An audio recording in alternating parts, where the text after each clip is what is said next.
Mario Kart 8 DLC Wave 2 track review. Here we go. New York Minute. Now, this map kinda sucks, alright? I'm sorry, this is probably my least favorite of the entire bunch. See, you look at the map, you look at the track map, right? And it looks cool. There's a lot of lines going on, it's complicated, but then you think a little bit further and realize that every lap is different. Now, you'd say, oh, that's cool, right? Every lap is different. It's a real exciting race. Until you look at the map of the layout of each lap. It's boring. It's literally just a right turn, a left turn, a little bit of a loop. It's not that fun. It's really forgettable, to be honest. Each lap is as interesting as watching paint dry. This is really similar to the last city-themed track, Tokyo Blur. I feel the exact same way with that track. It's boring. I mean, like, in concept, it's cool, you know, a new lap, a new map, but in all honesty, it's not. I'll give it one thing. The colors are cool.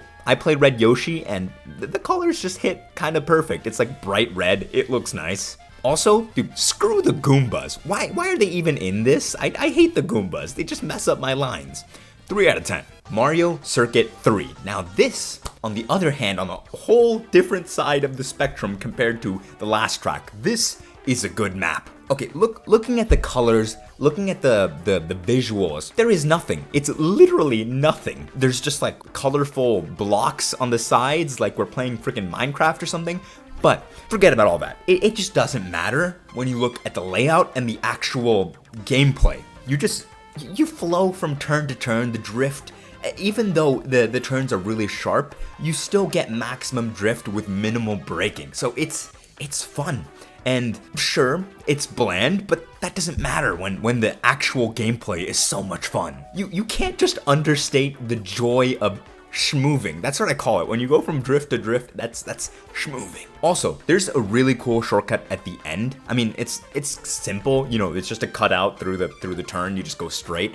But you can get a nice drift off it, and it's a good map. 9 out of 10, almost perfect, almost perfect. Calamari Desert. Now this is a weird track because it's good, but it's also pretty bad. It's like watching a shitty movie. Like it's really bad, but it's good kind of bad. It's a kind of bad that you'd watch again. It's not like a bad kind of movie like Morbius or something that you'd want to tear your eyes out. It's a good kind of bad. I'm not really sure what kind of movie I can pull up out of the back of my head, but it's that kind. Looks wise, this track is great. Like off in the distance, I honestly don't even remember what it looks like, but I remember it's a lot of detail. It's a nice looking track. The mountains look good. The trains look good, but the trains are a weird one because I also hate the trains. They look nice, but in actual driving, it is by far the worst part about this map. On lap 2, in 200cc, the first person that gets to that train section, you know, you do that jump and you get to the train section, they have a train running full speed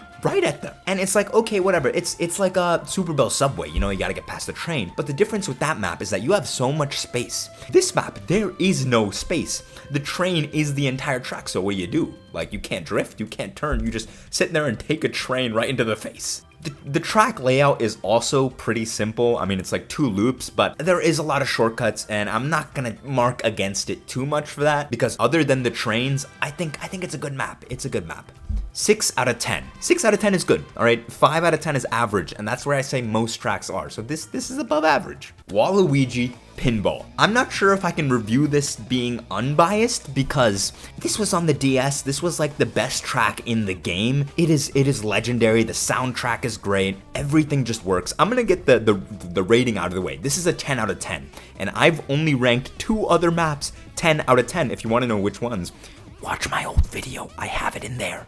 So the first few turns are similar to Mario Circuit 3, like not in terms of how the actual turns go, but in the fact that they really go well together. You know, you drift into one, you don't really have to brake, you get the top speed, you drift into the next, and it schmoves. Like I said before, it's schmovin'. The pinball area is kind of hard. Like it's a lot to process at once, but it is fun. It's entertaining. When it comes to the actual pinballs, they are large and they're fast.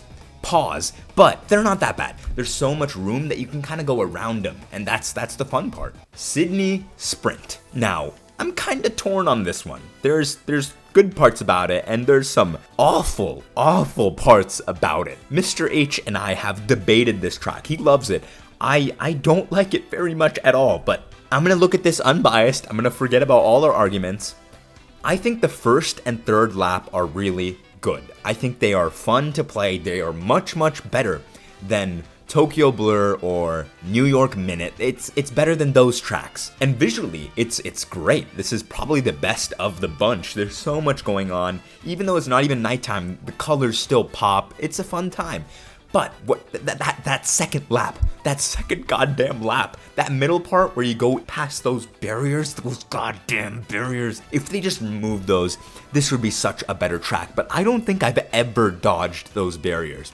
They're right in the middle, and it's such a narrow place. It's like hard turns. Those turns would be great if it weren't for those goddamn barriers. Why? Why did they do that? Like for what purpose? For what purpose? Past those barriers though, it's not a bad track. I'm really hating that part, but it is a small part of an entire track. So I'm gonna give it a 5 out of 10. It's an average track, not bad, not great. We'll keep it there. I think it's a good spot. Snowland. Now, I think everybody either loves this map or hates it. And honestly, it's all decided by whether you like ice or not. Personally, I do. I think ice is pretty cool in the right places. In maps like Animal Crossing, I don't like it at all. On this track, it's great. Again, this one, schmoobs. I've used that word way too many times for a word that doesn't even exist, but I'm gonna make it a thing, all right? Trust. But it's a nice track. It really just flows together. The one thing is, it's very similar to Mario Circuit 3. Look at both of these tracks and tell me they're not very similar.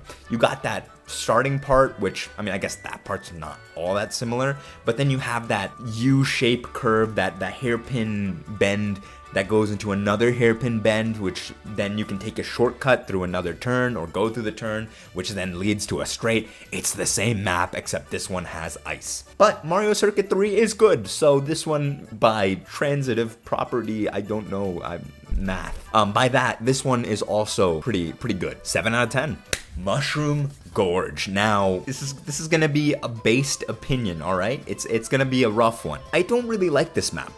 It's so forgettable. Like, I know it was from older games, from the Wii and whatnot, but it's just not that great in Mario Kart 8. The turns aren't all that fun. There's no high-speed turns, there's no interesting turns. And worst of all, the mushrooms. See, in this track called the Mushroom Gorge, the mushrooms are the one thing that need to knock it out of the park. Mushrooms are the worst part of this track. See, for some reason, when you jump onto a mushroom, especially in 200cc, you jump onto this mushroom, the amount of time that it takes for you to get back down is insane. I swear, I could graduate, get a job, start a company, invest, like retire, start a family. Like, I'd die before I land back down. That'd be a whole 70 years of my life that goes by before I land back down. And it just stops the whole flow. Like, there's a nice flow in the track, and then, oh, I guess you're going on a mushroom, gonna stay up there for a good 30 years and then come back down. All right, I am kind of ragging on these mushrooms. It's not a bad map. It's just really forgettable, and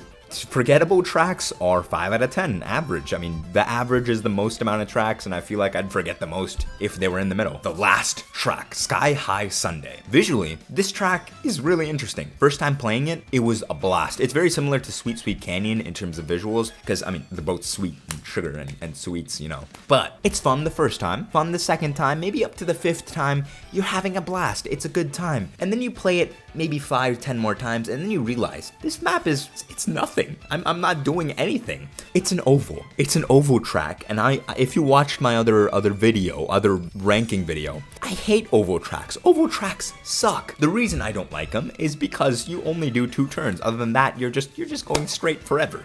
Worst of all, this map is literally Excite Bike Part 2, and Excite Bike sucks. It's a bottom 10, maybe even a bottom 5 map. So if this one is very similar, it can't be much better than that. It is a bit more creative than Excite Bike with all the stuff, you know, the ice cream, the sundaes, of course, all over the place. But it's similar, 3 out of 10. It's better than Excite Bike, all right? That would be a 2 out of 10. This is a 3 out of 10. Overall, this set of tracks is good. I'd say this DLC is significantly better than the last one. The last one seemed so cool because there was a lot of new concepts like Ninja Garden, I think it's called. That one seemed so interesting the first time playing, and then then you start to realize it is one of the worst things to ever happen to this planet. That track sucks. Why are the roof things, why do they bump you up in the air? Why is it built like this? It's so much RNG. It's not a good map. It's just not. Tokyo Blur also seemed cool, but then that one's also mid. The only real standout from the first set was Paris, and that's like the only really good map. But overall, this DLC was good. If you enjoyed, please like and subscribe. I'm going to be making a lot more content, a lot of, like, pretty much a video every single week on Mario Kart. So you better subscribe.